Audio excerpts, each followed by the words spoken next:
අපි ඉන්නේ ශක්ති විද්‍යාවේ සිද්ධාන්ත පන්තියේ පාර්ට් 4 වල.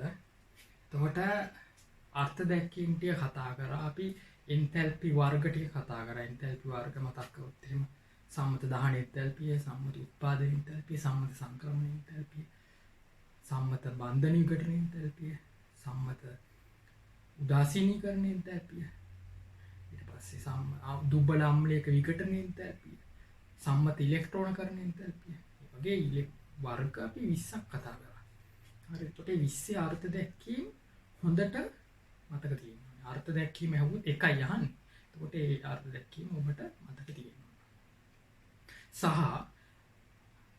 ඒ එන්තැල්පි විපර්යාසයක නම දුන්න ගමන් ප්‍රතික්‍රියාව ලියන්න බෑ. උදාහරණයකට අපි කියමු C3H8 වල දහන එන්තැල්පියේ ප්‍රතික්‍රියාව ලියන්න. දහන එන්තැල්පි ප්‍රතික්‍රියාව ලියන්න බලන්න.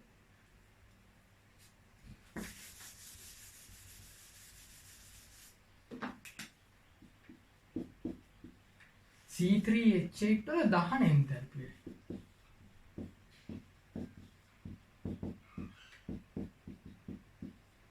තුන දෙක 6යි 6යි 4යි 10යි 5යි 8. හරි. බලන්න. තුල්ත කරලා තියෙන්නේ. දහනය කරන එක්කෙනාගේ එකයි ගන්න. අර්ථ දැක්වීමෙන් තමයි ළමයි තුලිත සමීකරණය. පැහැදිලි. එතකොට C3H8 වල උත්පාදන එන්තැල්පියට අදාළ ප්‍රතික්‍රියාව.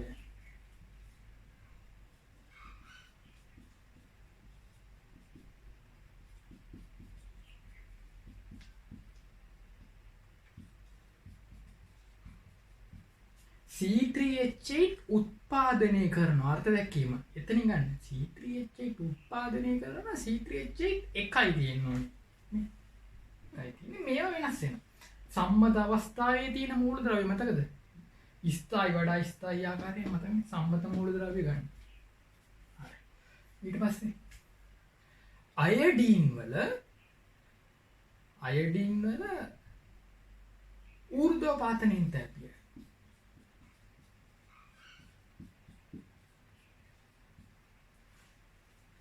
අයඩීන් වල බන්ධන විඝටන එන්තැල්පිය.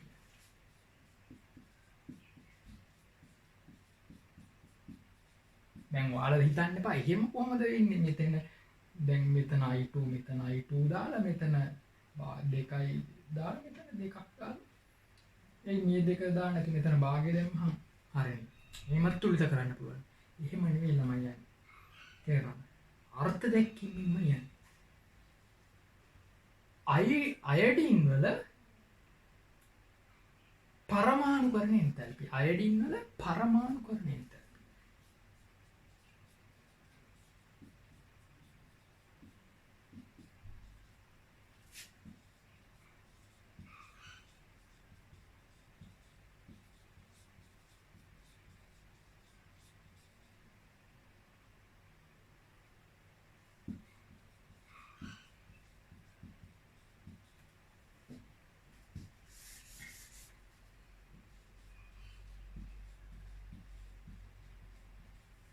දැන් බලන්න මේ තුන කොච්චර වෙනස් වුණාද කියලා බලන්න.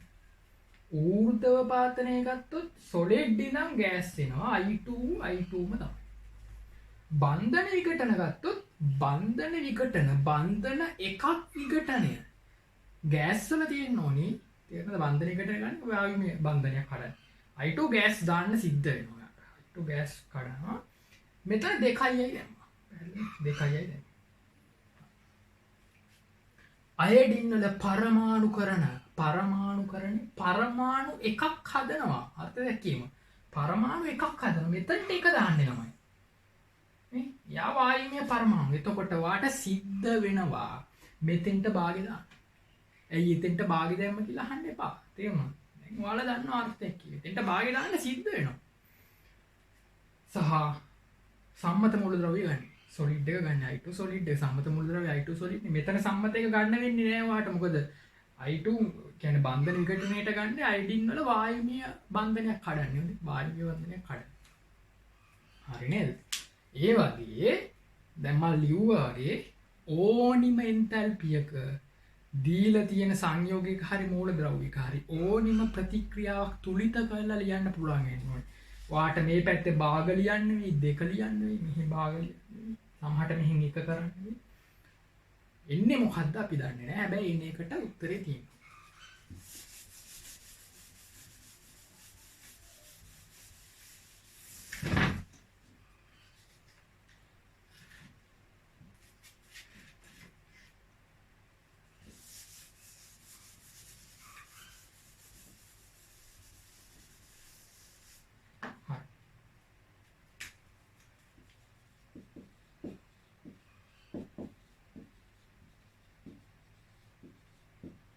අපි යන් අද අලුත් කොටසට යන්. හරිද? ළමයි අපි මේ පාඩම පටන් ගත්තේ. නමම මොකද්ද? පාඩමේ නම ශක්ති විද්‍යාව. එතකොට පාඩම් පටන් ගද්දී ඔබට මතක ඇති මේ ලෝකයේ මේ විශ්වයේ ශක්ති ප්‍රභේද තියෙනවා. මොනවාද ශක්ති ප්‍රභේද කීපයක් ගම් බලන්න. ආලෝක ශක්තිය. ඊට පස්සේ චාලක ශක්තිය, විභව ශක්තිය, ධ්වනි ශක්තිය, කියන්නේ ශබ්ද ශක්තිය. ඊට පස්සේ තාප ශක්තිය. තව ශක්ති වර්ග තියෙනවා. අපේ සංස්කෘතියට එනකොට තව ශක්ති වර්ග මොනවද? ආධ්‍යාත්මික ශක්තිය, චිත්ත ශක්තිය, කර්ම ශක්තිය වගේ ගන්න පුළුවන්. හරි. ඒතකොට ශක්ති ප්‍රභේද ගොඩක් තියෙනවා. ඒතකොට ශක්තියමයි ඒකකේ ජූල්. නැත්නම් කිලෝ ජූල්. එතකොට මේ පාඩමේදී අපි බලාපොරොත්තු වෙන්නේ ආලෝක ශක්තිය ගැන හදාගන්න නෙවෙයි. කර්ම ශක්තිය ගැන හදාගන්න නෙවෙයි. අපි බලාපොරොත්තු වෙන්නේ මොකද්ද? අපි බලාපොරොත්තු වෙන්නේ තාප ශක්තිය ගැන හදාගන්න. එතකොට මේ ලෝකේ විපර්යාස වෙනවා ළමයි. ප්‍රතික්‍රියා වෙනවා. හරිද? එක තැනක ඉඳන් තව තැනකට යනවා. පළමු අවස්ථාවේ ඉඳන් දෙවෙනි අවස්ථාවට එනවා. එතකොට ඒ විපර්යාසෙදී ශක්ති හෝමාරුවක් වෙනවා. අපි සලකනවා ඒ ශක්ති හෝමාරුව වෙන්නේ මොකෙන් කියලාද? තාප විපර්යාසයෙන්. ශබ්දයකින් නෙවෙයි. දැන් ප්‍රතික්‍රියා කරනකොට ශබ්ද ඩෝං ගාලා පිට වෙනවා. ඒව අපිට අදාළ නැහැ මේ පාඩමේදී. ප්‍රතික්‍රියා කරනකොට ආලෝකය පිට වෙනවා. අපිට මේ පාඩමේදී ඒක අදාළ නැහැ. අපිට වැදගත් වෙන්නේ තාපයේ විදිහට ශක්තිය පිට වෙනවා. හරි? තාපයේ විදිහට ශක්තිය අවශෝෂණය හරි වෙනවා නම් විතරයි අපිට අදාළ වෙන්නේ. පැහැදිලිද? හරි. අනිත් ඒවා ෆිසික්ස් වල උගන්වනවා. හරි. එතකොට තාපය කියන එක හරි වැදගත්. තව කාරණයක් කියන්න ළමයි. තාපය කිව්වන් තාප ශක්තිය හරි ලස්සන ගුණාංගයක් තියෙන. ඒක තමයි තාප විපර්යාසයක් වෙනකොට උෂ්ණත්ව විපර්යාසෙකුත් වෙනවා. එතකොට මේ දෙකයි කියලා හිතන්න එපා. හොඳේ. තාපය උෂ්ණත්වය කියන්නේ හාත්පසින්ම වෙනස් දෙකක්. තාපය කියන්නේ ශක්ති ප්‍රභේදයක්. එයා මනින්නේ ජූල් වලින්. උෂ්ණත්වය ටෙම්පරේචර් එක. උෂ්ණත්වය මනින්නේ කෙල්වින්, ෆැරන්හයිට්, සෙල්සියස් වලින්. ප්‍රභේද දෙක වෙනස්. හොඳේ. නමුත් ළමයි ඒ දෙන්න එකිනෙකට පෑහෙන දෙන්නෙක්. ලෙන්ගතුයි ඒ දෙන්න එකිනෙකට.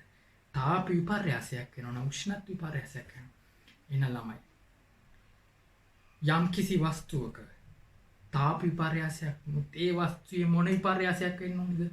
උෂ්ණත්ව විපර්යාසයක් වෙනවා. එහෙනම් මම ලස්සන වාක්‍යයක් කියන්නද? මේකයි වාක්‍යය. තාපය යනු උෂ්ණත්වයේ මිනුමකි. එහෙනම් තාප විපර්යාසයක් අපිට මනින්න පුළුවන් උෂ්ණත්වය පදනම් කරගෙන දෙන්න පෑහෙනවනේ එකිනෙකට. එහෙනම් පැහැදිලිවම ගණිත සමීකරණයක් තියෙන්න ඕනි ළමයි. තාප විපර්යාසය මනින්න ගණිත සමීකරණයක් තියෙන්න ඕනේ. ඒ ගණිත සමීකරණය ASCII උෂ්ණත්වය ගෑවිලා තියෙන්න ඕනේ. පැහැදිලිද? උෂ්ණත්ව විපර්යාසයකින් තාප විපර්යාසය මනින්න. එහෙනම් ළමයි ලියා ගන්න. තාපය සහ උෂ්ණත්වය කියලා මාතෘකාව. තාපය සහ උෂ්ණත්වය කියලා මාතෘකාව ලියා ගන්න. ලියාගෙන මේ ටික ලියන්න. තාපය යනු උෂ්ණත්වයේ මිනුමකි. තාපය යනු උෂ්ණත්වයේ මිනුමකි.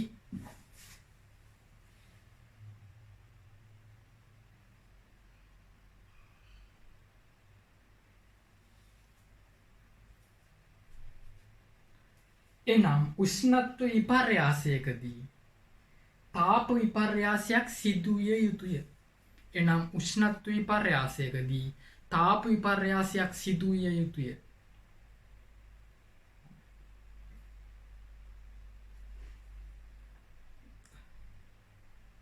තවද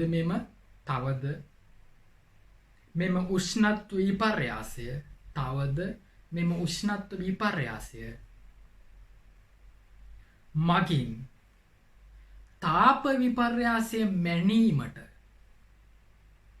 ක්‍රමයක්ද තිබිය යුතුය. මේ සඳහා තවද මෙම උෂ්ණත්ව විපර්යාසය මගින් තාප විපර්යාසය මැනීමට ක්‍රමයක්ද තිබිය යුතුය. මේ සඳහා පහත මිනුම් වැදගත් වේ. පහත මිනුම් වැදගත් වේ.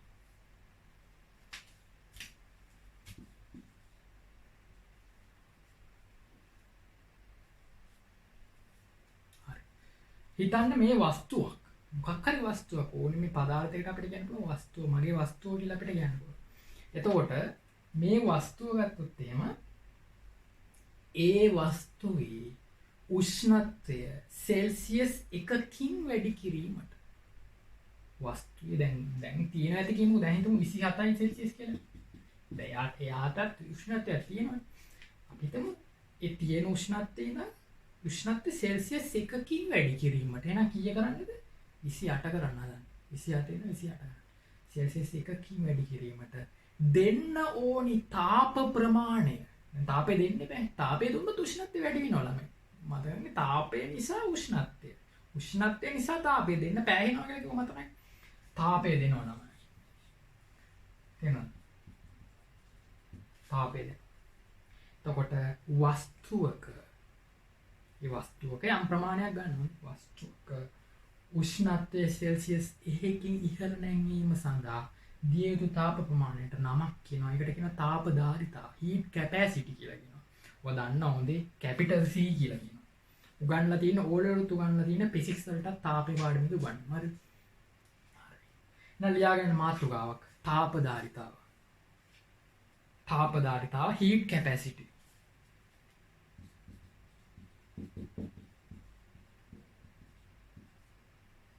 capital C. ලියාගන්න යම් වස්තුවක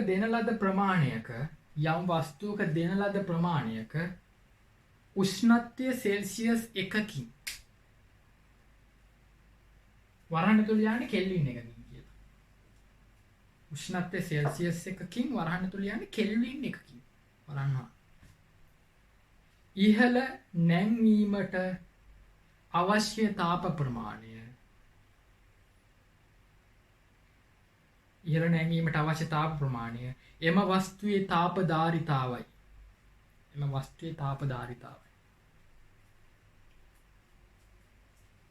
අපි ගණිත සමීකරණයට යන්න හදන්නේ ළමයින්ද? ඊට පස්සේ අර්ථ දැක්වීමක් කරනවා ළමයි. හරිද? දැන් මේ වස්තුවේ යම්කිසි ප්‍රමාණයක් නේ අපි සලකලා තියෙන ඕනි ප්‍රමාණයක්. කිලෝග්‍රෑම් එකක් වෙන්න පුළුවන්. කිලෝග්‍රෑම් 5ක් වෙන්න පුළුවන්. ග්‍රෑම් 5ක් වෙන්න පුළුවන්. කියලා නෑනේ. වාක්‍ය තියෙන්නේ කොහොමද? වස්තුවක යම්කිසි ප්‍රමාණයක උෂ්ණත්වය කියලා කියන්නේ. තේරෙනවද? එතකොට තමයි තාපධාරිතාවය. වස්තුවක යම්කිසි ප්‍රමාණයක උෂ්ණත්වය සෙල්සියස් 1කින්. ළමයි ඊට වඩා විශිෂ්ට ඊට වඩා හොඳ අර්ථ දැක්වීමක් තියෙනවා. ඒකේ අර්ථ දැක්වීම නම තමයි විශිෂ්ට තාපධාරිතාව. ලියාගන්න. විශිෂ්ට තාපධාරිතාව. විශිෂ්ට තාපධාරිතාව specific heat capacity.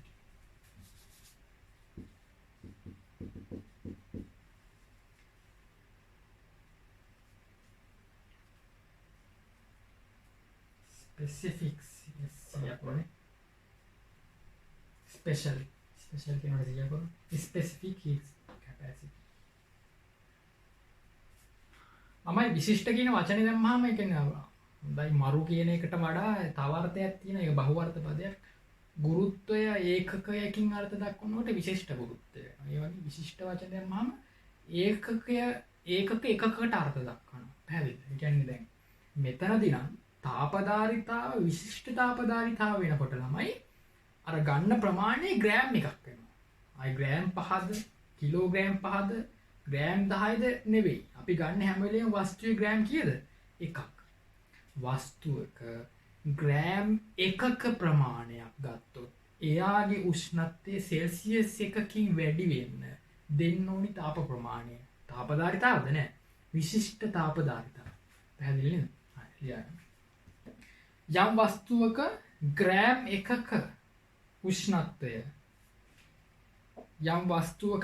එකක උෂ්ණත්වය සෙල්සියස් 1කින් වරහන් ඇතුළේ කෙල්වින් 1කින් ඉහළ නැංවීමට අවශ්‍ය තාප ප්‍රමාණය එම වස්තුවේ විශිෂ්ට තාපධාරිතාවයි. එම වස්තුවේ විශිෂ්ට තාපධාරිතාවයි.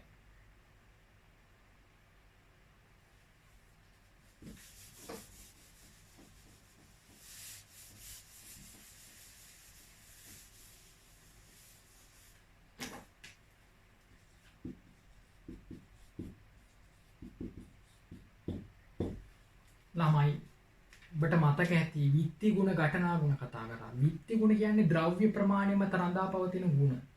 ඝටනා ගුණ කියන්නේ ද්‍රව්‍ය ප්‍රමාණය මත රඳා නොපවතින ගුණ. යම්කිසි ගුණයක්, යම්කිසි විත්ති ගුණයක් ඒකකයකට යුනිට් එකකට අර්ථ දැක්වුවොත් ළමයි ඒක ඝටනා ගුණයක් බවට පත් වෙනවා. මවුල ප්‍රමාණය, මවුල ප්‍රමාණය කියන එක ද්‍රව්‍ය ප්‍රමාණය මත රඳා පවතිනවා. ගන්න ද්‍රව්‍ය ප්‍රමාණය මත මෙච්චරක්ද ගන්න, අවුරක්ද ගන්න, ලොකු අවුරක්ද ගන්න, බදාගෙනද ගන්න, ගොඩක් ගන්නවද? එතකොට මවුල ප්‍රමාණය මොකක් වෙනවද? වෙනස් වෙනවා. කියන්නේ විත්ති ගුණයක් ඒක. ද්‍රව්‍ය ප්‍රමාණය මත රඳා පවතින ගුණයක් තමයි මවුල ප්‍රමාණය. වස්තු දෙක ගත්තාම ප්‍රමාණ දෙකක්, එතකොට තියෙන මවුල ප්‍රමාණ දෙකක්.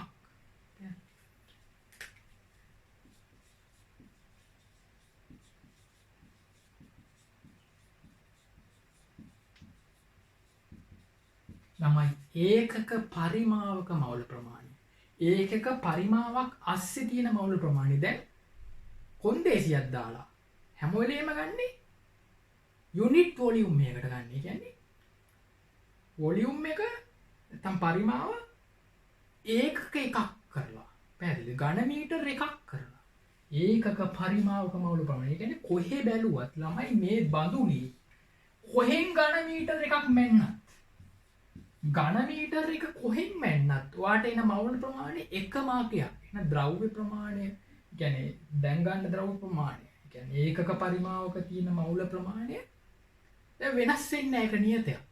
තේරුණා? ද්‍රව්‍ය ප්‍රමාණය මත රඳා පවතින නැති ගුණයක් වෙනවා ඒක දැන්. ඒ හින්දා ඒක මොකක් වෙනවද? ඝටනා ගුණයක් වෙනවා. පැහැදිලි? මවුල මේකට නමක් කියන මොකද්ද? ඒකක පරිමාවක මවුල ප්‍රමාණය කියන්නේ සාන්ද්‍රණය. ඒ කියන්නේ ළමයි මවුල ප්‍රමාණය විත්ති ගුණයක් වුණාට සාන්ද්‍රණය ඝටනා. ස්කන්ධය විත්ති ගුණයක් ළමයි. ඒකක පරිමාවක ස්කන්ධය නැත්නම් ඝනත්වය, ඒකක පරිමාවක ස්කන්ධය කියන්නේ ඝනත්වය. ඝටනා ගුණය. ළමයි තාපධාරිතාව කියන එක. තාපධාරිතාව කියන එක විත්ති ගුණයක්. විශිෂ්ට තාපධාරිතාවය. ග්‍රෑම් මෙහෙක හැම වෙලේම මනින්නේ ග්‍රෑම් මෙහෙක. යකඩ දණ්ඩක් තියෙනවා. මෙහෙම ග්‍රෑම් එකක් ගන්නවා, මෙහෙම ග්‍රෑම් එකක් ගන්නවා, මෙහෙම ග්‍රෑම් එකක් ගන්නවා. කොහෙන් ගියත් විශිෂ්ට තාපධාරිතාව එකම ආගයක් ළමයි. ද්‍රව්‍ය ප්‍රමාණය මත රඳා නොපවතින ගුණයක් බවට පත් වුණා. යා මොකක් වෙනවද? ඝටනා. මේවට මීටරේ ඕනි. ඔයගොල්ලන්ගේ මීටරේ ඕනි මේවට. හරිද? හරි. ලියා ගන්න. සැලකිය යුතුයි. සැලකිය යුතුයි. සැලකිය යුතුයි කියලා ලියන්න. විශිෂ්ට තාපධාරිතාව මෙහෙම ලිව්වම ඇතිනේ. විශිෂ්ට තාපධාරිතාව ඝටනා ගුණයකි. තාපධාරිතාව විත්ති ගුණයකි. සැලකිය යුතුයි. විශිෂ්ට තාපධාරිතාව ඝටනා ගුණයකි. තාපධාරිතාව විත්ති ගුණයකි.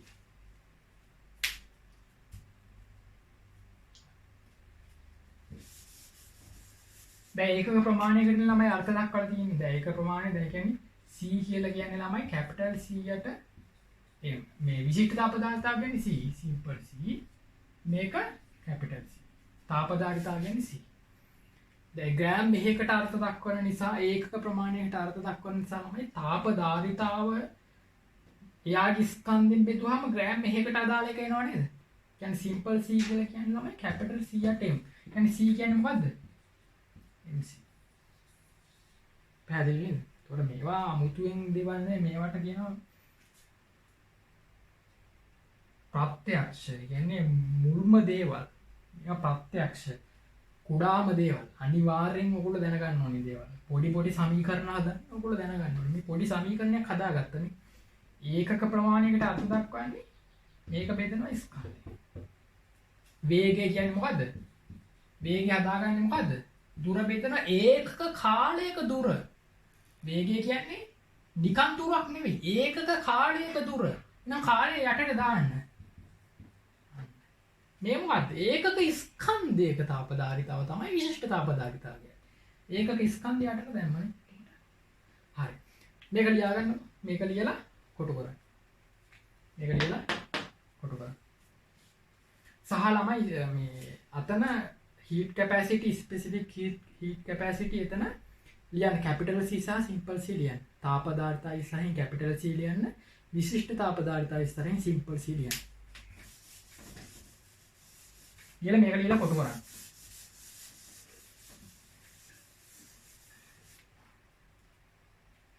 හරි. මේක ඒකකයක. ඒකකයට යන්න කලින් උදාහරණ දෙකක් කියලා තියෙනවා.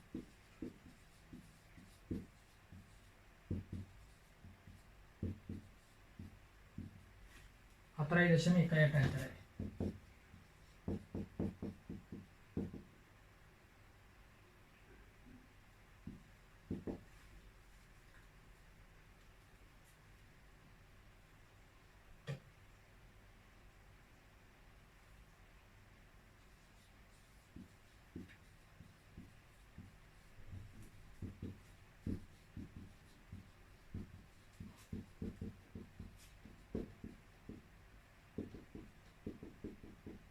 මේ උදාහරණයෙන් ඔබට කොහේ හරි ගැටලුවක් තිබිලා තියෙනවා නම් කලින් උගන්වපු එකේ ගැටලුව निराකරණය.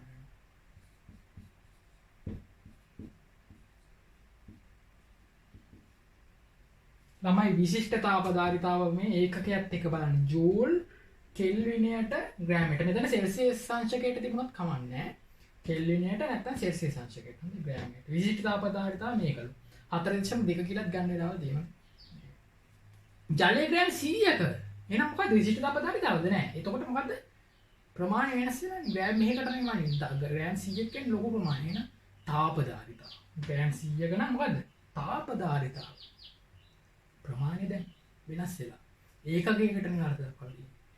එතකොට ළමයි මේක වැඩි කරන්නේ මොකද්ද? ග්‍රෑම් 100කින්. මේ C සමාන MC ඒ කතන්දරෙම තමයි ඔන්නේ. හරි. තාපදාරිතාව හොයනවා මේකෙන් m වැඩි කිරීම C. මොකද්ද මේ C මේ m ග්‍රෑම් 100 වැඩි කරා. එතකොට ළමයි ග්‍රෑමයට ග්‍රෑම් කැපිලා යනවා. ග්‍රෑමයට ග්‍රෑම් කැපිලා ගිහිල්ලා ජූල් කෙල්විනට එනවා. පැහැදිලිද? එහෙනම් තාපදාරිතාව ඒකකය කියන්නේ ජූල් කෙල්විනට. විශිෂ්ට තාපදාරිතාව එකක කියන්නේ ජූල් කෙල්විනට ග්‍රෑමයට. මේක ලියා ගන්න. මේක ලියා ගන්න. ඊට පස්සේ ලියන්න සැලකිය යුතුයි.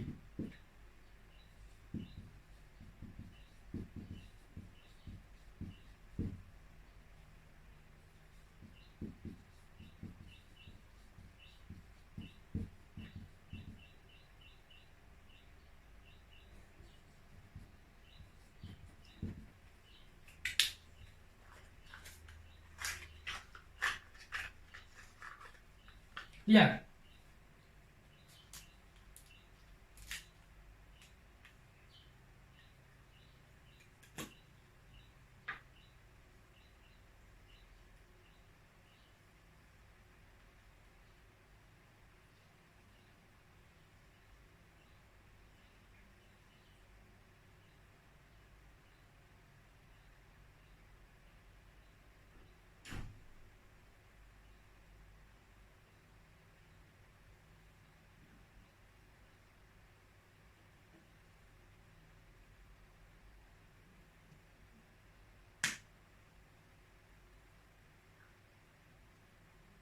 හරි ලියාගෙන තමයි යම් ද්‍රව්‍යයක උෂ්ණත්වය ඩෙල්ටා T යම් ද්‍රව්‍යයක වාක්‍යයක් යම් ද්‍රව්‍යයක උෂ්ණත්වය ඩෙල්ටා T ප්‍රමාණයකින්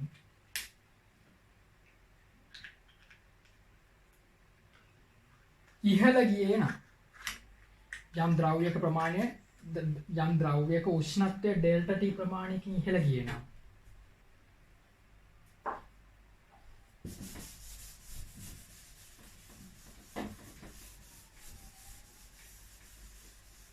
කියලා ගියේ නම් කියලා ක්‍රමවත් දාලා යන්නේ. අවශෝෂණය කළ තාපය සමානයි Q සමානයි mc ඩෙල්ටා T. දැන් සූත්‍රය ඔප්පු කරා. ඒ කියන්නේ තාපධාරිතාවනේ. දැන් තාපධාරිතාව උෂ්ණත්ව වෙනසෙන් වැඩි කරොත් දැන් සෙල්සියස් 1කින් දැන් වැඩි වෙන්න ඕනේ. සෙල්සියස් 1කින් වැඩි වෙන්න දෙන්න ඕනි තාප ප්‍රමාණය තමයි heat capacity කියලා කියන්නේ.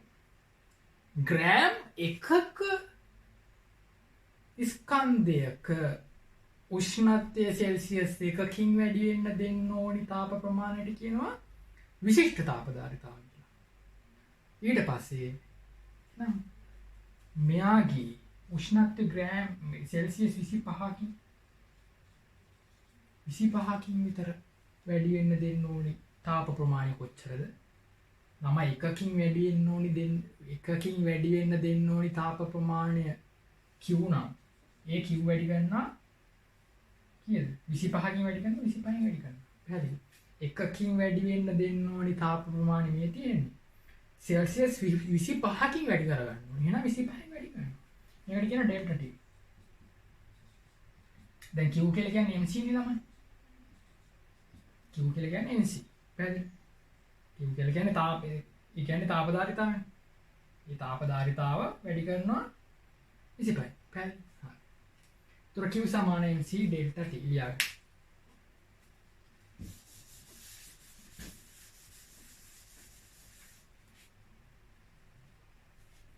අවශෝෂණය කළ තාපය අර වාක්‍ය ලියාගත්තා කොහොමද? යම් ද්‍රව්‍යයක උෂ්ණත්වය ඩෙල්ටා T ප්‍රමාණයකින් ඉහළ ගියේ නම් කමාවක් පහළ පෙළී ලියන්න. අවශෝෂණය කළ තාපය සමානයි Q mc ඩෙල්ටා T නැත්නම් සමානයි C ඩෙල්ටා T. තාපධාරිතාව ගත්තොත් කෙලින් යාගේ ඩෙල්ටා T. Q සමානයි mc ඩෙල්ටා T සමානයි C ඩෙල්ටා T. කොට කරා ඕක ඉගෙනගෙන තියෙන්නේ O level ඉගෙනගෙන තියෙන්නේ mc θ කිව්වේ ඔකට හොඳේ. mc θ කියලා ලියනවා නම් θ කියන්නේ උෂ්ණත්ව වෙනසට. ඩෙල්ටා T තමයි මල් ලිව්වේ.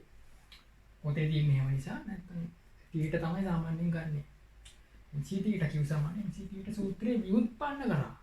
සාධනය කරා ඔප්පු කරා. පැහැදිලි නේද? ලියන්න පහපා ගහලා ලියන්න මෙහි මේ ඩෙල්ටා T සමානයි T අවසාන ඍණ T ආරම්භක. ඒක නම් දන්නවනේ නේද? උෂ්ණත්ව වෙනසක් නෙවෙයි ඕනිම වෙනසක් ගන්න අවසානයකින් ආරම්භකයක අඩු කරලා. පැහැදිලි? මේ ඩෙල්ටා T සමානයි T අවසාන ඍණ T ආරම්භක කියලා කියනවා. ඒක ලියලා කොටු කරා.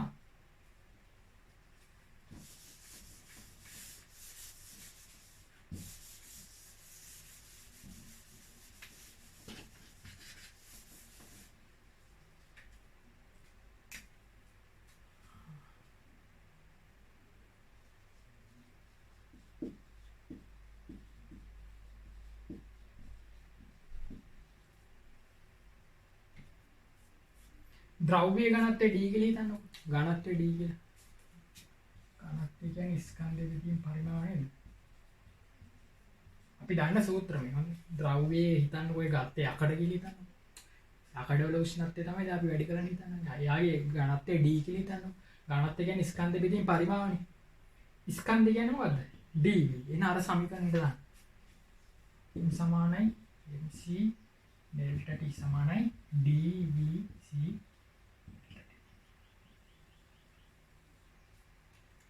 කත් ලියලා කොටු කරන්න.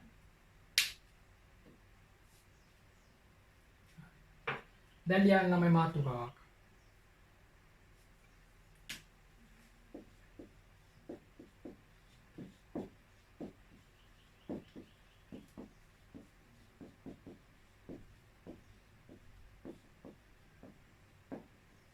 හේස්ගේ තාප සමාකලන නියම. 1840 තමයි ආයිටි.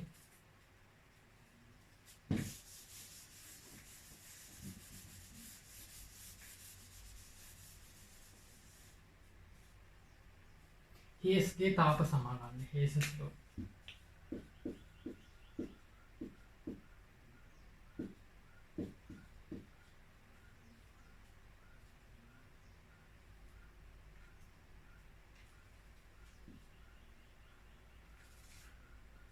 හරි. හේස් කියන්නේ මේකයි ළමයි. දැන් අලුත් පොඩි නියමයක් හඳුන්වලා දෙන්න යන්නේ. හේස් කියලා පුද්ගලෙක් හිටිය විද්‍යාඥයෙක්. එතකොට යාර්ථ දක්වලා තියෙන ශක්ති විද්‍යාව සම්බන්ධ නියමයක්. යා කියනවා මෙහෙම කතුන්ද. පළමු අවස්ථාවේ ඉඳන් දෙවෙනි අවස්ථාවට එදි මතකනේ අවස්ථා දෙකක්. ඔයා යනවා යාළුවගේ ගෙදර කියලා හිතන්න. ඔය යාළුවගේ ගෙදර යන්න පාරවල් ගොඩක් තියෙනවා කියලා හිතන්න. කෙලින් යනවා ළඟ තියෙන වත්තෙන් පැනලා යනවා යාළුවගේ ගෙදර. එහෙම යන්න හොඳ නැත්නම් ඔයා පාරට ගියේ මහ පාරට ගිහිල්ලා මහ පාර ටිකේ දිගේ ඇවිදගෙන ගිහිල්ලා අර යාළුවගේ ගෙදරට යන පාර යනවා. හරිද? එහෙම යන්නත් පුළුවන්. එහෙම කෙලින්ම වත්තෙන් පැනලා එනවා. නැත්නම් මෙහෙම ගිහිල්ලා මහ පාරේ ටිකක් දුර ගිහිල්ලා එහෙම එනවා. පැහැදිලි? එතකොට මේ තියෙන පළමු අවස්ථාව මේ තියෙන දෙවෙනි අවස්ථාව. එතකොට මේ අනකොට මේ වෙද්දි ශක්ති විපර්යාස සිද්ධ වෙනවනේ. එතකොට යම් කිසි ක්‍රියාවලියක් වෙනකොට ළමයි ඒ ක්‍රියාවලිය වෙන්න තියෙන පාරවල් දෙකක් තමයි මේ තියෙන්නේ. එක පාරක් මේ තව පාරක්. මේ පාරට වඩා මේ පාර පියවර 3කින් තියෙනවා. මේ පාර තනි පියවර මේ පාර පියවර 3ක. ඇයි මහ පාරට යනවා මහ පාර දිගේ යනවා මහ පාරෙන් අරගේ පාර දිගේ ගෙදරට යනවා. ඒ වගේ. මෙතෙන් කෙලිම වත්තරායි. එතකොට පියවර 3යි පියවර 1යි. එහෙනම් පියවර ගන්න වෙනස් නේද? යන පාත් එකේ පියවර ගන්න වෙනස්. මේ පාත් එකේ පියවර 1යි. මේ පාත් එකේ පියවර 3යි. පැහැදිලිද? හැබැයි යා කියනවා ළමයි යම් කිසි තාප විපර්යාසයක් වෙනකොට හරිද? මේ අවස්ථාවේ කියන්නේ ආරම්භක අවස්ථාවේ අවසාන අවස්ථාවේ තත්ත්ව වෙනස් වෙන්නේ නැත්තම්. يعني වෙන මොනවා හරි බාහිර බලපෑමක් ඇවිල්ලා ඒ දෙන්නගේ තත්ත්ව දෙක වෙනස් වෙන්නේ නැත්තම් තමයි යන පාර වැඩක් නැහැ. යන පාර වැඩක් නැහැ මොන පාරියත් එකයි.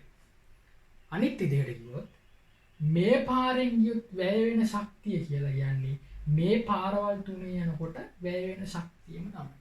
ශක්තියම නෙවෙයි කියන්නේ ශක්තිය කියන්නේ අවස්ථාශීත කියලා මම කිව්වේ. ඒ කියන්නේ පාර මත රඳා පවතින්නේ නැහැ කියලා කිව්ව මතකයි නේද? ඒ කියන්නේ එන්තැල්පි කියන්නේ අවස්ථාශීතය. දැන් මහන්සිය කියන එක අවස්ථාශීතයක් නෙමෙයි. පාර මත රඳා පවතිනවනේ ළමයි.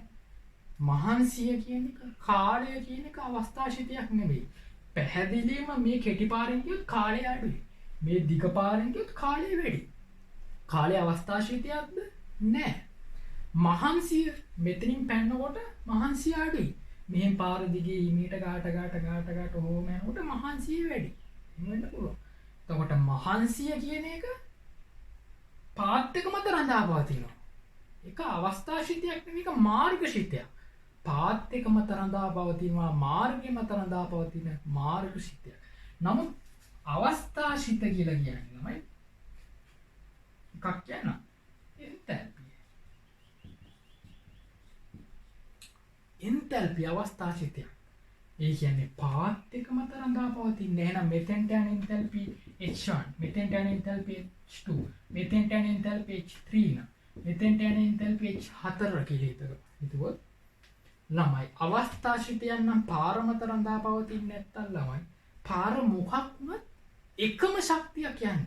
පැහැදිලිද? අවස්ථාශීතයක් නිසා කියන්නේ H4 කියන්නේ මොකද්ද?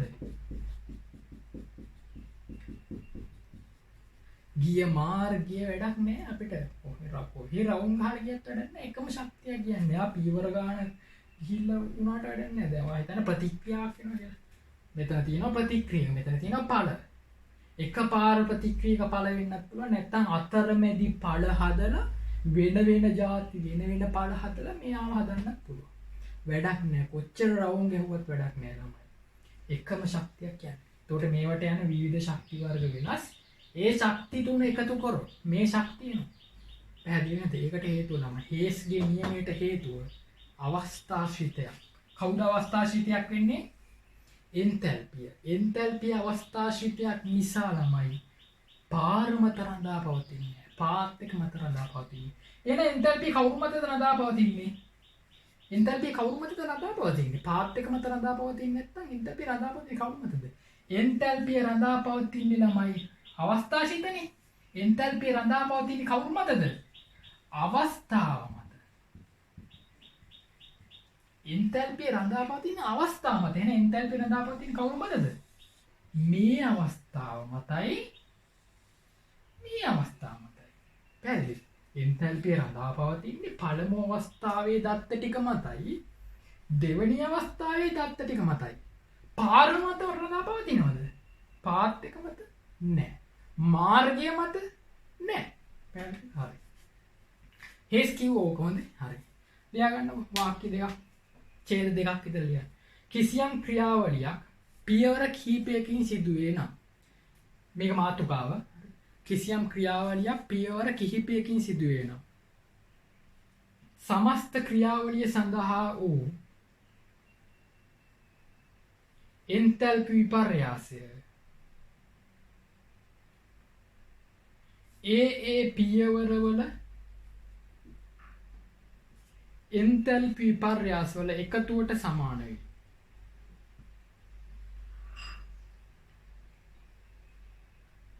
සමස්ත ක්‍රියාවලිය සඳහා වූ එන්තැල්පි විපර්යාසය ඒ පියවරවල එන්තැල්පි විපර්යාසවල එකතුවට සමාන වේ.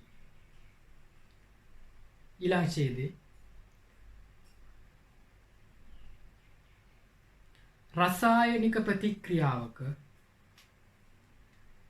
රසායනික ප්‍රතික්‍රියාවක ප්‍රතික්‍රියකවල ආරම්භක අවස්ථාව සහ රසායනික ප්‍රතික්‍රියාවක ප්‍රතික්‍රියකවල ආරම්භක අවස්ථාව සහ ඵලවල අවසාන අවස්ථාව නොවෙනස්ව පවතින. ඵලවල අවසාන අවස්ථාව නොවෙනස්ව පවතින.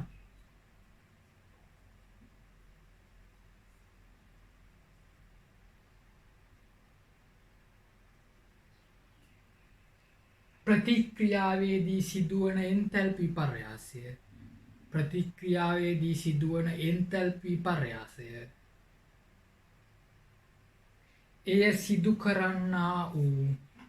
එය සිදු කරන්නා වූ මාර්ගයෙන්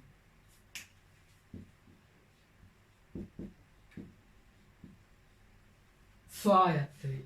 එය සිදු කරන්නා වූ මාර්ගයෙන් ස්වායත්ත ඉන්ඩිපෙන්ඩන්ට්. රඳාපවතින්නේ නැත. ස්වායත්තයි කියන්නේ රඳාපවතින්නේ නැහැ කියන්නේ. පරායත්තයි කියන්නේ රඳාපවතින. මම ඔබ මත රඳාපවතිනවා. මම ඔබ මත රඳාපවතිනවා කියන මම ඔබ මත පරායත්තයි කියලා.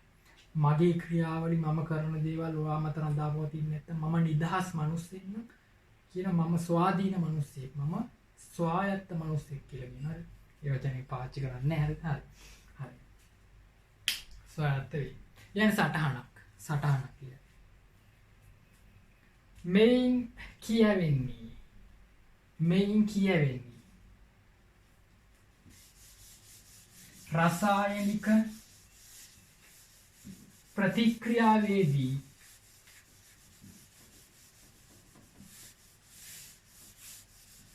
මෙයින් කියවෙන්නේ රසායනික ප්‍රතික්‍රියාවේදී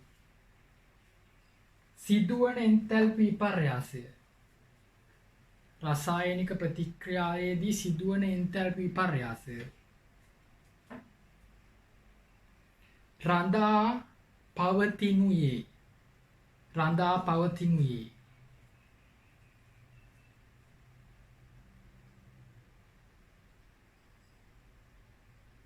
ප්‍රතික්‍රියකවල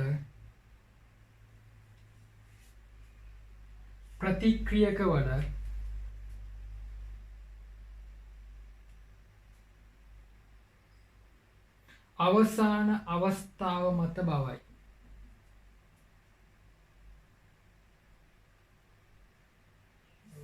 රඳාපවතින ප්‍රතික්‍රියකවල ආරම්භක අවස්ථාව සහ ඵලවල අවසාන අවස්ථාව මත පමණි. රඳාපවතුනේ ප්‍රතික්‍රියකවල ආරම්භක අවස්ථාව සහ ඵලවල අවසාන අවස්ථාව මත පමණි. එය ප්‍රතික්‍රියාව සිදු කළ මාර්ගය මත රඳා නොපවති. එය ප්‍රතික්‍රියාව සිදු කළ මාර්ගය මත රඳා නොපවති. එනම්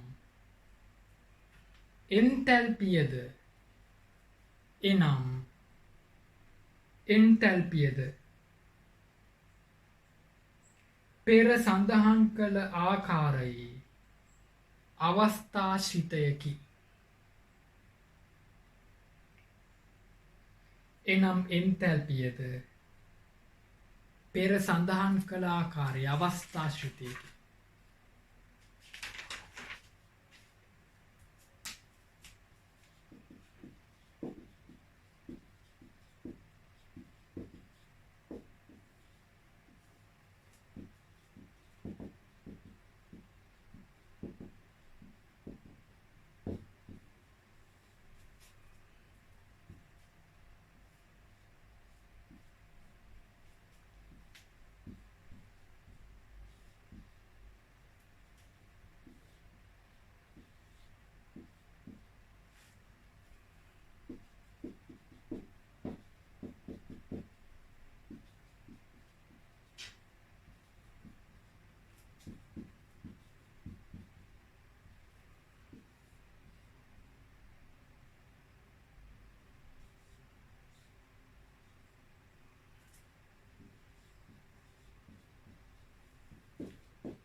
ගන්න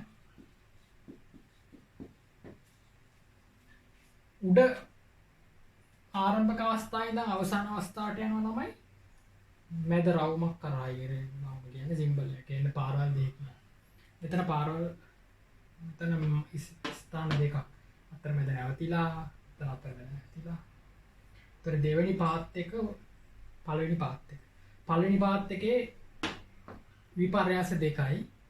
තුන්වෙනි පාත් එකේ විපර්යාස 3යි. ඊට පස්සේ යටින් ලියනවා අපි. මේක ඇඳගන්න.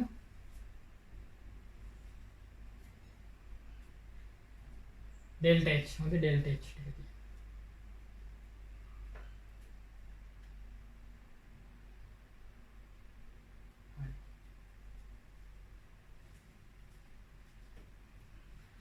ඔයගොල්ලන්ට ඇඳින ගමන් කියන්න.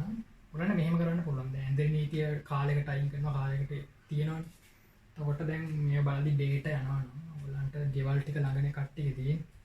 ඉඳා අන්තර්ජාලය ගොඩක් පාවිච්චි කරන ළමෙක්ට පුළුවන් මේ වීඩියෝ ටික ඩවුන්ලෝඩ් කරන්න. හරිද? එතකොට මේක 720p හොඳ ක්වොලිටි එකකින් තමයි අප්ලෝඩ් කරලා තියෙන්නේ. එතකොට ඒ ක්වොලිටි එකෙන් ඔයගොල්ලන්ට ඩවුන්ලෝඩ් කරන්න පුළුවන්. YouTube ඩවුන්ලෝඩ් එකක් ඕනේ. ඒකට නැත්තම් කැටි ක්‍රමයක් ඔයගොල්ලෝ දන්න ඇති.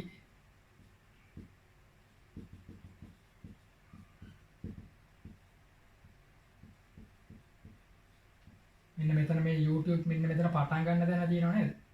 URL එක කියලා මේක තියෙන කොහොමද දිගට යනවනේ. මේ වීඩියෝ එක තියෙන URL එක තමයි මේ තියෙන්නේ. ආ වීඩියෝ එක ප්ලේ කරනකොට උඩ බාර් එකේ තියෙන මේක. එතකොට මෙන්න මෙතන S අකුරු දෙකක් ගැහුවොත් එමුනා. මෙතන තියලා කර්සර් එක තියලා S අකුරු දෙකක් ගහලා enter කරොත් ක්ලික් කරොත් එතකොට ඔයා යනවා කෙලින්ම අමුතු වෙන page එකකට යනවා. එතන ගිහිල්ලා ඔයාට ඒ වීඩියෝ එක download කරන්න හැකියාව ලැබෙනවා. පැහැදිලිද?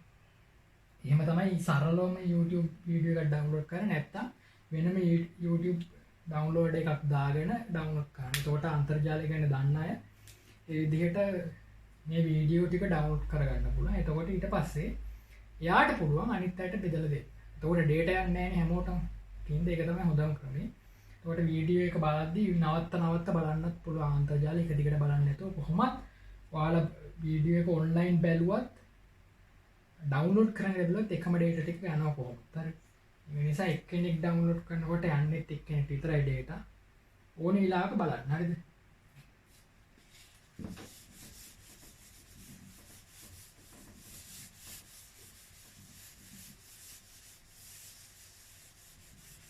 ඔකට එක්කෙනෙක්ට මෙහෙය කරන්න පුළුවන් නම් මේ මෙහෙවර කරන්න පුළුවන් නම් පෙන් එකකට දාලා යාළුවන්ට ලැබෙන්න සලස්සන්න පුළුවන් නම් ගොඩක් වටිනවා. හරිද? හරි. ඒක ඇඳ ඊට පස්සේ ලියන්න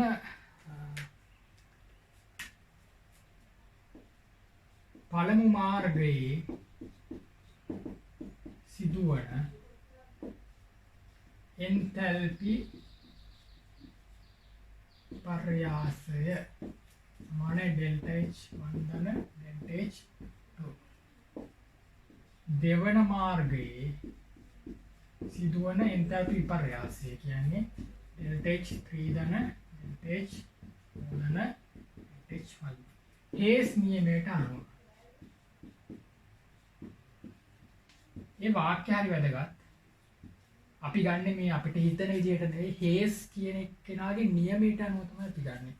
මේ මාර්ග දෙකෙන් ස්වායත්තයි කියන හින්දා අවස්ථාශීත හින්දා තමයි මෙහෙම ගන්නෙ. තමයි ගණන් හදන්න මේ නියමේ මාර විදිහට වැදගත් වෙනවා. ගණන් හදන්න ඉදිරියට අපි අනාගතයේ හදන ගණන් ගැටලු විසඳීම සඳහා මේ නියමේ ගොඩාක් පාවිච්චි වෙනවා. මේක ලියාගන්න. කොටු කරන්න අවශ්‍ය නැහැ. හොඳේ මේ ගාණක් හැදුවගේ වැඩක් කරේ.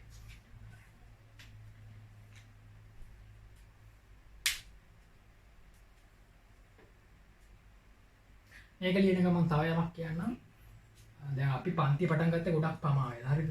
ඒකට ප්‍රධානම හේතුව තමයි ඔන්ලයින් එන මට විදිහක් නැහැ ළමයි. මේ සිග්නල් මදි වීඩියෝ එක කැඩි කැඩි එන්නේ. ඔන්ලයින් එන එක අතහැරලා මම දැම්මා. නොඑක ආකාරයට මම උත්සාහ කරා ඒක කරන්න බෑ. ඒ තමයි YouTube එක තෝරගත්තේ. ඒකත් දැන් ගොඩක් පරක් වෙලා පටන් ගත්තේ. හරි. දැන් ඉස්සර මුලින්ම කියන්නේ. එතකොට ඕගොල්ලන්ට ටිකක් මම ඉක්මනට වීඩියෝ ටික දාන්න බලාපොරොත්තු වෙනවා. සමහරවිට සතියක් ගත්තොත් දවස් 7ට වීඩියෝ 7ක් විතර දාලා තියෙනවා. උතර පැයේ වීඩියෝ 7ක් විතර දාලා ඒක දිගට ගොඩක් එනවා. ඕගොල්ලන්ට බරක් වගේ දැනේ. පැයක් බලනකොට ඔක කම්මැලිත් වෙනවා. හොඳ ඒක දිගට බලද්දී එපා වෙනවා. එහෙම වෙනවා. ඒකට වෙලාව අරගෙන ඉන්නට බලවලා තේරුම් අරගෙන නෝට් එක ලියාගෙන යන්න ඕනේ. හරිද? කම්මැලි විදියට බලන්න එපා. එක දිගට බලාගෙන යන්න එපා. මේ ටික තුර කම්මැලි වෙනවා. හරිද? පැයක් තෝරගන්න පොඩි වේගයක් ගන්න. ඊට පස්සේ ආයෙ නැත්නම් ඊළඟ දවසේ මොකක් කමන්නේ ඇති වෙන්න වේගයක් තියෙනවානේ. දවසට එක වීඩියෝ එකක් බලනවා ඇති. නෝට් එක ලියාගෙන ඉතින්. හරිද? හැබැයි මම බලාපොරොත්තු වෙනවා ඉක්මනටම යුනිට් 5 එක කවර් කරලා දාන්න. ඊට පස්සේ ඉනෝගනික් ටික වීඩියෝ ටිකක් දාන්න බලාපොරොත්තු වෙනවා. ඒක හින්දා ඉක්මනටම කවර් කරන්න බලාපොරොත්තු වෙනවා.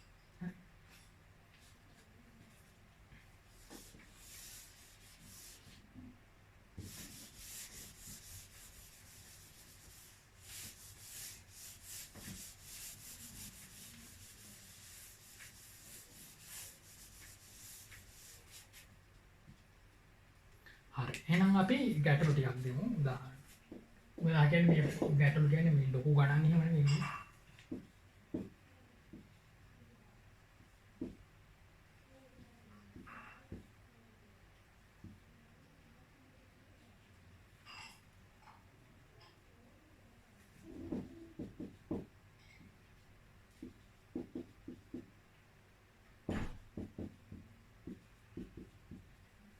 ළමයි මේ ගැටලු විසඳන්න කලින් පොඩි ගැටලු තියෙන්නේ හේස් නියමේ දාන්න තියෙන්නේ. හේස් නියමේ ඇප්ලයි කරන්න තියෙන්නේ. එතකොට දාන්න කලින් මම ඔබට කියනවා මට පෙන්වන්න පුළුවන් කියන්නේ මේ මාර්ගය තෝරගන්න ඔයාට තමයි අයිති වෙන්නේ. ඔයා තමයි මාර්ගය තෝරගන්න. මාර්ග දෙකක් තෝරගන්න. හරි. මට හැක්කේ මාර්ගය පෙන්වීම පමණයි. ඔබ මාර්ගය තුල ගමන් කළ යුතුයි වගේ. හරි.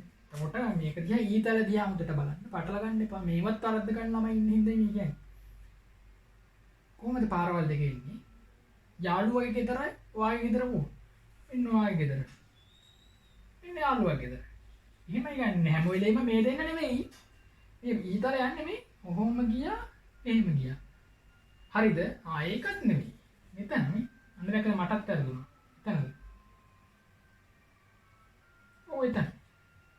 එහෙනම් දැන් මම මුලින් ගත්ත එක වැරදි ඈ. මේ මෙන්න එක විදියක් මේ ඔහොම ගිහිල්ලා ඔහොම අනිත් විදිය එහෙම. එහෙනම් ඊතල දෙස මුලින් අවධානයෙන් බලා සිටින්න. ඉන්පසු හේස් නිමි දාන්න. ඊට පස්සේ කියන්නේ මෙහෙම.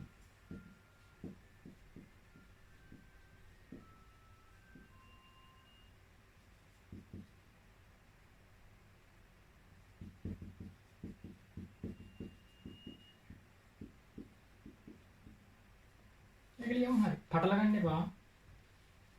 හරි නේද? මොකද මෙහෙම කඩේදී කියවන්නම් පාරවල් දෙක පෙන්නන්න.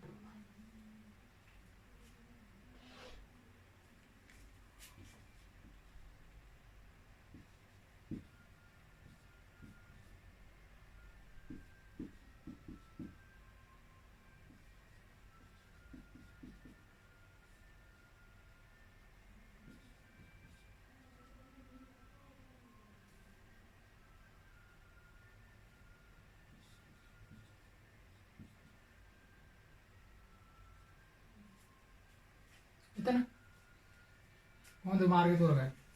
යාළුවා ගෙදර වාගේ ගෙදර නේ පාරවල් මොකද්ද?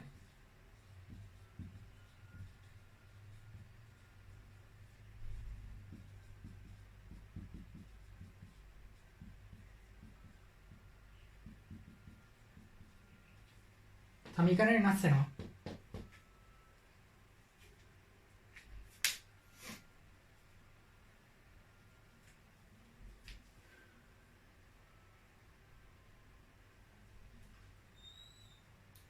හරි ළමයි මාතෘකාව.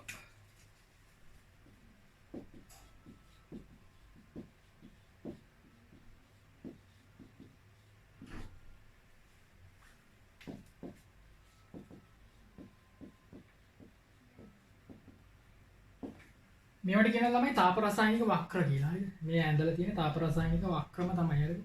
දැන් මම දුන්නනේ මේ ගණන් දෙකේ. හරිද? මම දුන්නා ඔයගලන්ට පාරවල් ටික ඇඳලා දුන්නා. ඔයාට හේස් නෙමෙයි දාන්න විතරයි තිබුණේ. එහෙම නෙවෙයි ඒ ලෙවල් ගණන් ඉන්නේ. පැහැදිලි? ඒ ලෙවල් ගණන් ඉන්නේ ළමයි ඔයාලා පාරවල් ටික හදා ගන්නත් ඕනේ. මෙහෙම චක්‍රයක් නැත්තම් වක්‍රයක් ඔයා නිර්මාණය කරන්න ඕනේ. තනියෙන් ඔබේ දැනුමින් ඔබ නිර්මාණය කරන්න ඕනේ. ඊට පස්සේ හේස් නියමේ දාලා මෙහෙම හදලා දැන් දන්නේ නැතිව මෙතන එකයි තියෙන්නේ. දන්න තුනක් ඇති. මේ තුනෙන් දැන් හිතන්නකෝ එක 50යි, ඍණ 60යි, ඍණ 20යි කියලා හිතන්නවා. දැන් ඩෙල්ටා H1 හොයන්න පුළුවන් නේද? එහෙම එකක් මේ තියෙන්නේ හරි. එහෙමයි හොයන්න හරිද? මේ ගණන් වල දන්නේ නැති තුන් දෙනයි දන්නේ එක්කෙනයි ඉන්නවා. එහෙම ගණන් තියෙනවා. එහෙනම් ඔබ මේ චක්‍රය නිර්මාණය කරගන්න ඕනේ. ඊට පස්සේ හේස් නිමේ දාලා පිළිතුර කරා යන්න ඕනේ. නා වැඩ දෙකක් තියෙනවා. එහෙනම් මම ඔබට දැන් කියා දෙන්න යන්නේ චක්‍ර නිර්මාණය කරන්න. නැත්නම් වක්‍ර නිර්මාණය කරන්න. මේ වක්‍රයට කියන නමයි තාප රසායනික වක්‍රය. හේස් නියම වක්‍ර කියලා මාතෘකාව ලියා ගන්න. තාප රසායනික වක්‍රය. නැත්නම් හේස් නියම වක්‍රය.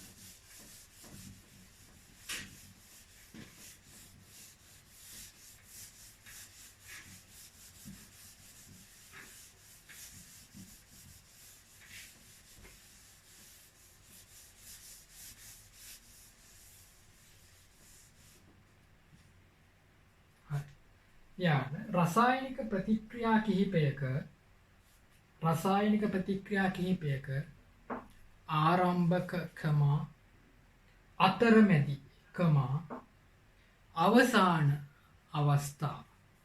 රසායනික ප්‍රතික්‍රියා කිහිපයක ආරම්භක අතරමැදි අවසාන අවස්ථා එකිනෙක සම්බන්ධ කරමින්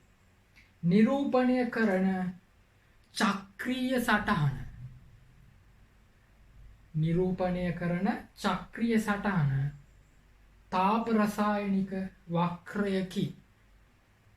තාප රසායනික වක්‍රයකි.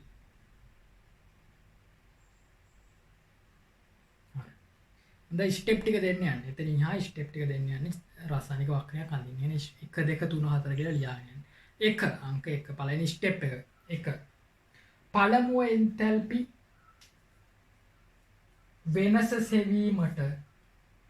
පළමුව එන්තැල්පි වෙනස සෙවීමට ඇති රසායනික ප්‍රතික්‍රියාව ලියා. පළමුව එන්තැල්පි වෙනස සෙවීමට ඇති රසායනික ප්‍රතික්‍රියාව ලියා. ඊතලයේ උඩින් ඩෙල්ටා H සංකේතය ලියන්න. ප්‍රතික්‍රියාව ලියා ඊතලයේ උඩින් ඩෙල්ටා H සංකේතය ලියන්න.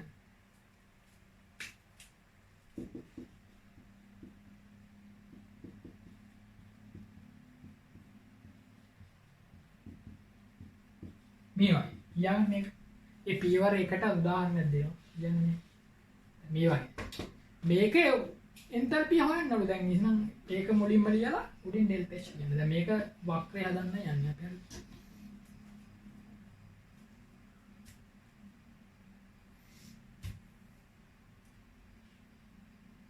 අංක 2 ඉන්පසු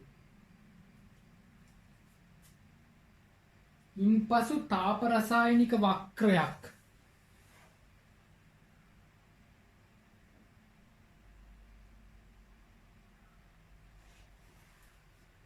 ඉන්පසු තාප රසායනික වක්‍රයක් ගොඩ නැගෙන පරිදි ඉන්පසු තාප රසායනික වක්‍රයක් ගොඩ නැගෙන පරිදි තාපගතික තොරතුරු සහ ප්‍රතික්‍රියා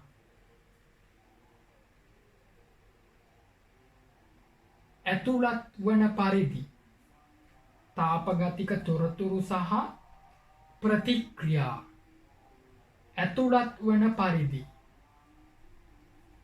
ඇඳ ඇතුළත් වන පරිදි ඇඳ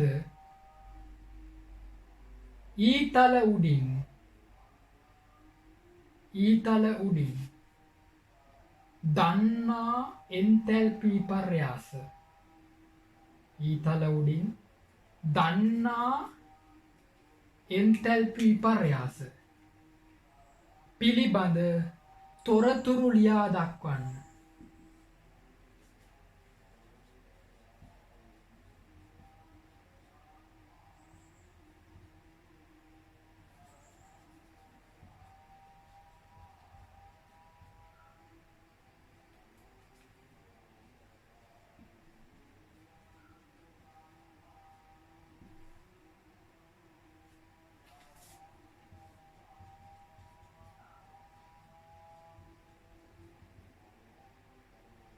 හරි ඊළඟ පියවරේ මේක ලියන්න ළමයි දැන් ඔයගොල්ලෝ බලයි මොකද්ද මේ උනේ කියලා එකපාර. හරි. ඒක ගානක් හදලා තමයි තේරෙන්නේ. හරිද? ඒ කියන්නේ මේ ප්‍රතික්‍රියාවක් දීලා තියෙනවා. ඔයගොල්ලන්ට මේ ප්‍රතික්‍රියාව දීලා ඒක එන්තැල්පිය දීලා තියෙනවා. දැන් මෙයාගේ දීලා නැති වුණාට මෙයාගේ අහන්නේ මේ ප්‍රතික්‍රියාවක් දීලා එයාගේ එන්තැල්පිය දීලා. දැන් එයා දන්නේ නැහැ. එහෙනම් මෙහෙම ඊතලයක් දාලා මෙයා ලියලා මෙයා ලියනවා. පහළට ඊතලයක් දාලා ලියා ගන්න අපි ගානක් හදනකොට ඔයගොල්ලෝට දාගමු. හරි. එහෙනම් ස්ටෙප් 2 ඔක ලිව්වට පස්සේ ඔයා මේක අඳගන්න.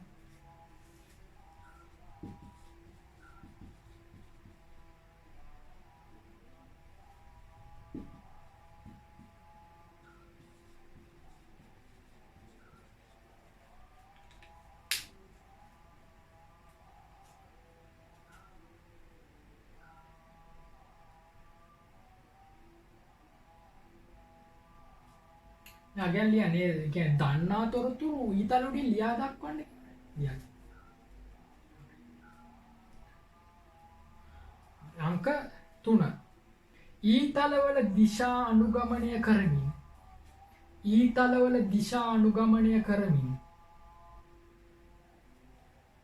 මාර්ග දෙකක් සොයා ගන්න. ඊතලවල දිශා අනුගමනය කරමින් එන්දද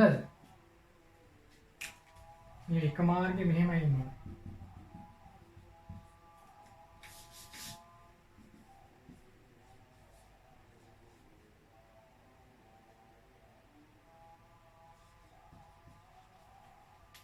බලන්න මට වැරදුණු හැටි හරි. මේ ඊතාලේ මං වැරදියට නේ ගත්තේ. බලන්න පාරවල් දෙක වරද්දගත්තොත් වැඩේ හරි. මට වැරදුණු එක හොඳයි නම. ඒගොල්ලන්ට ඒක පේනවා. මම කලින් ඇඳපු මාර්ග දෙක වැරදි. ඔයගොල්ලෝ පුළුවන් නම් වීඩියෝ එක පිටිපස්සට යවලා බලන්න මම කලින් ඇඳපු මාර්ග දෙක වැරදි. දැන් තමයි හරි මාර්ගය ආවේ. අන්න පළවෙනි මාර්ගයේ මෙන්න දෙවෙනි මාර්ගය. පැහැදිලිද? ලියන්න අංක 3 ඊතලවල දිශා අනුගමනය කරමින් මාර්ග දෙකක් සොයා ගන්න.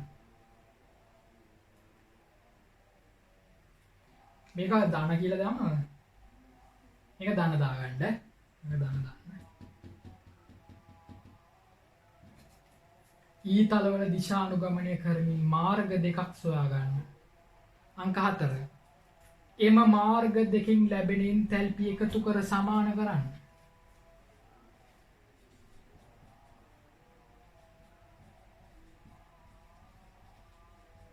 එම මාර්ග දෙකෙන් ලැබෙන එන්තැල්පි එකතු කර සමාන කරන්න.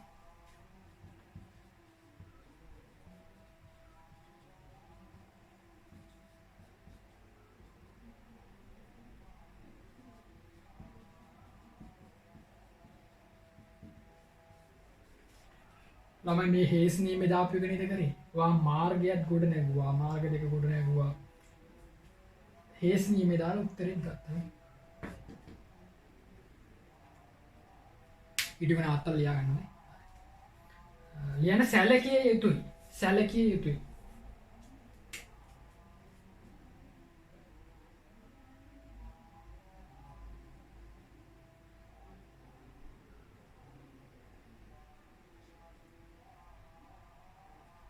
සැලකිය යුතුයි. රූප සටහනේ සියලුම ස්ථානවල පරමාණු සංඛ්‍යා තුලිත වී තිබිය යුතුය. රූප සටහනේ සියලුම ස්ථානවල පරමාණු සංඛ්‍යා තුලිත වී තිබිය යුතුය.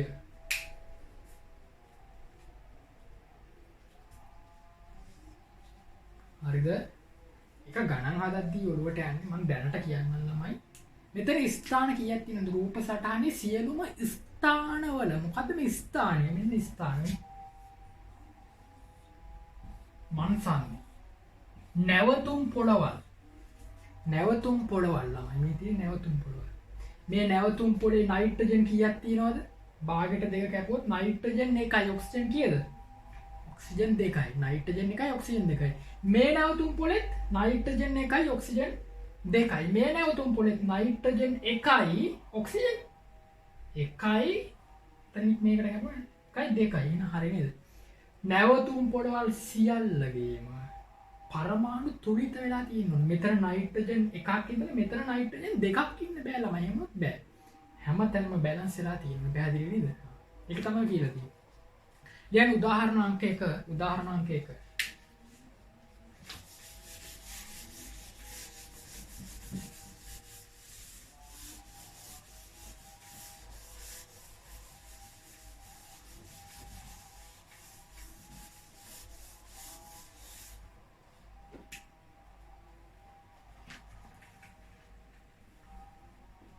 ලියාගන්න.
හරි. ගාන ලියාගන්න. මෙන්න ප්‍රශ්නයක් දාලා කියන්නේ එයා තමයි අහන්නේ.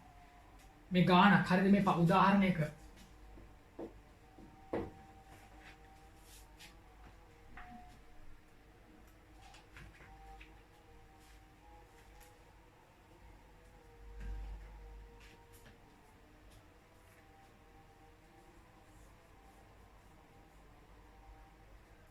ළමයි මේ ගණන් හදද්දී එහෙම නිකන් ඔහේ හදන්න බෑ ගණන්. එහෙම පුළුවන් නම් ඒ ලෙවල් ලේසි වෙන්න බෑ. එන හැමෝම පාස් වෙන්න බෑ. එහෙම නෑ. හිතන්න දෙයක් තියෙනවා. තර්කානුකූලව යන්න විදියක් තියෙන. ඒක නිසා ඔබේ තර්කානුකූල බව මට ඕනේ මෙතනදී. පැහැදිලිද? හිතලා දෙයක් කරන්න ඕනේ. ඔයාටත් දිනන වැඩක්. පැහැදිලිද? ඔයාටත් තියෙනවා කරන්න දෙයක්. හරිද? මේ ගාන හදද්දී හොඳට මේ අපි හදන පළවෙනි ගානනේ ළමයි. අපි හදන පළවෙනි ගාන නිසා අපි බලමු කොහොමද මේ කරා යන්නේ උත්තරේ කරා යන්නේ කියලා. හරිද?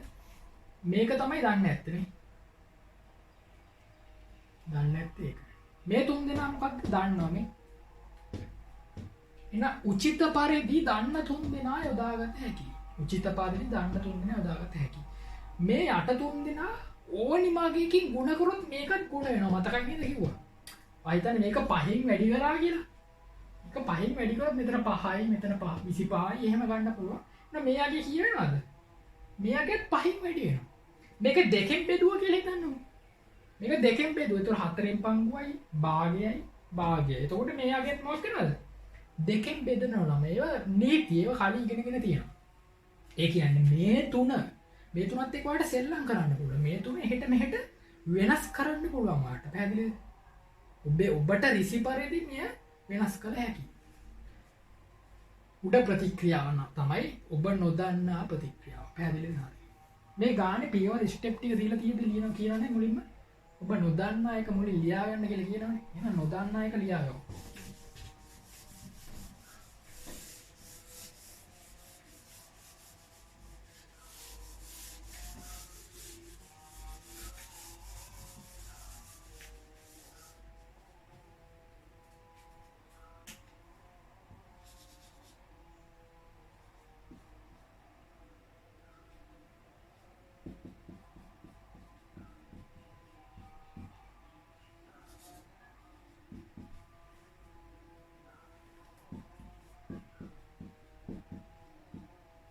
තමයි ඔබ නොදන්නා නිසා ඒ කොටින් ඩෙල්ටා H ලිව්වා. ඒක ලියන්න කියලා කිව්වනේ.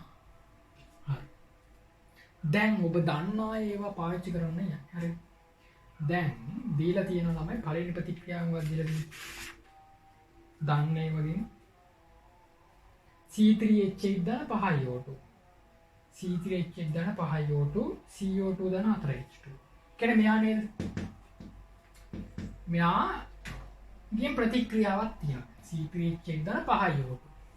දැන් මේ උඩ ප්‍රතික්‍රියාව මම මෙහෙම වැඩක් කරනවා. පිටින් දැම්ම ඔක්සිජන් 5ක්. දැන් වැරදි. ඔය කරපු වැඩේ වැරදි. සුදුසු නෑ. දැනට නිකමට හිතන්නකො පිටින් ඔක්සිජන් 5ක් මම දැම්මා. ඇයි දැම්මේ? දීලා තියෙන දන්න ප්‍රතික්‍රියාව පාවිච්චි කරනවා. මොකද්ද දන්න ප්‍රතික්‍රියාව? C3H8 දාන 5 O2 මේ ළමයි හැදෙනවා 3යි CO2 ගෑස් දාන 4යි H2O liquid. පැහැදිලිද? තොට C3H8 5යි පිටින් දැම්මේ සුදුසු නෑ. නුසුදුසුයි. හරිද? රින 2210 9.9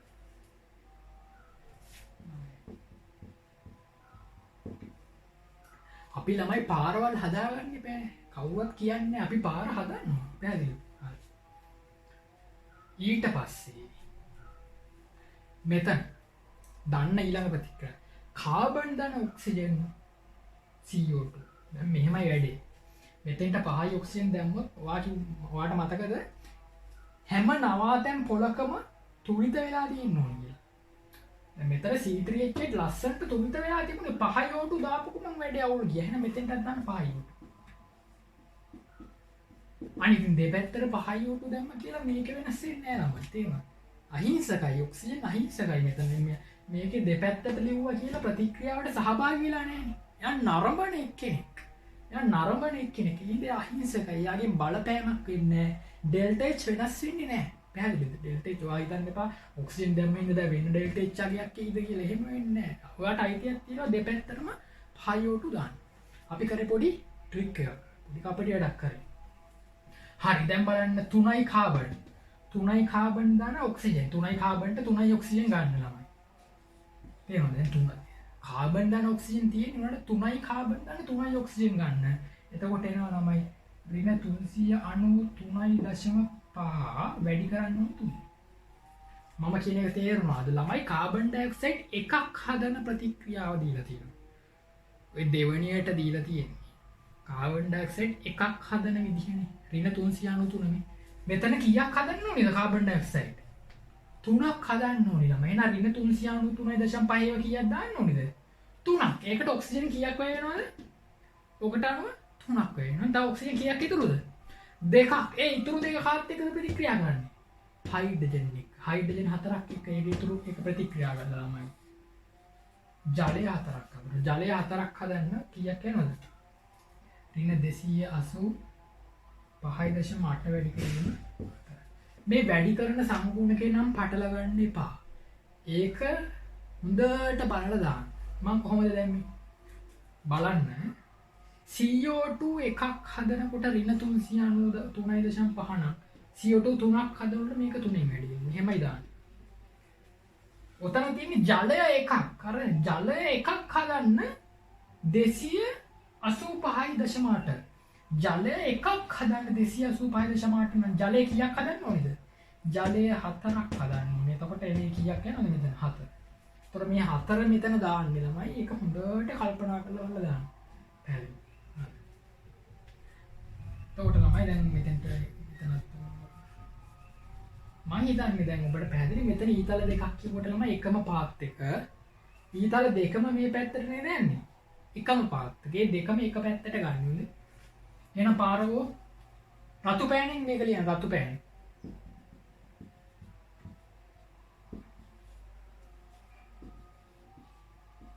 එක්සෑම් එකේදී හොම කරන්නේ නැහැ නේද? මේ පුරුදු වෙන කාලේනේ.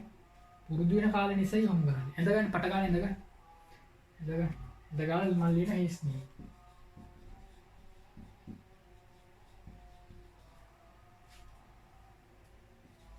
පාර හොඳේ පාරනව වරද්ද ගන්න එපා. මේ දෙක එකට මේක එකට මේක එකට ඩෙල්ටා H ඍණ 2219.9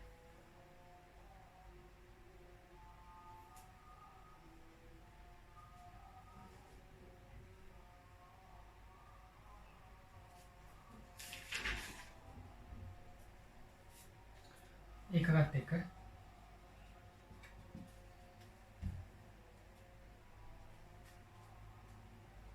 සමානයි ඍණ 393.5 වැඩි කිරීම 3යි කිලෝජූල් මූලයට ඍණ 285.8 වැඩි කිරීම 4යි කිලෝජූල් ඒකත් එක ලියන්න ඩෙල්ටා H කියන්නේ කීයද සුළු කරන්න ඍණ 103.8